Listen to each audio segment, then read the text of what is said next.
అనవసరంగా పోలీసులు వాళ్ళ బలప్రయోగం చేసి మరి మమ్మల్ని అందరూ కూడా అరెస్ట్ చేయడం చాలా అన్యాయం. ఒక పక్క చాలా అక్రమంగా నడి మూసీలో కడుతున్నటువంటి పెద్ద బాబుల బిల్డింగ్లను వదిలిపెట్టి పేదవాళ్ళ బిల్డింగ్లను కూలగొట్టడం అన్యాయం. బీఆర్ఎస్ ప్రభుత్వం ఇచ్చినటువంటి ఆ పర్మిషన్ను కాంగ్రెస్ కొనసాగిస్తుంది.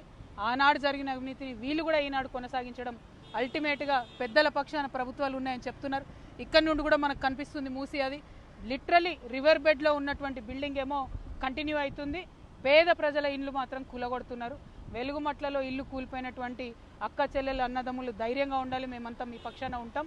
అదేవిధంగా కుత్బుల్లాపూర్లో మూసీ పరివాహక ప్రాంతంలో చుట్టుపక్కల రకరకాల చోట్ల పేదవాళ్ళ ఇండ్లు కూల్చేశారు.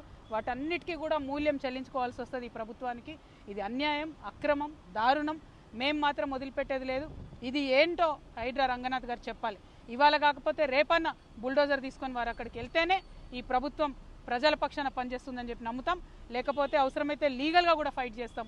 వేరే వాళ్లకు 30 మీటర్స్ రూల్ ఉంటే ఈ ఒక్క 2-3 బిల్డింగ్లకు మాత్రం ప్రభుత్వ పెద్దల అండదండలతోని 9 మీటర్స్ 5 మీటర్స్లో ఉంటే కూడా ఎట్లా కడతారని చెప్పి లీగల్గా కూడా జాగృతి ఫైట్ చేస్తుందని నేను తెలియజేస్తున్నా. Thank you. జై తెలంగాణ, జై జాగృతి.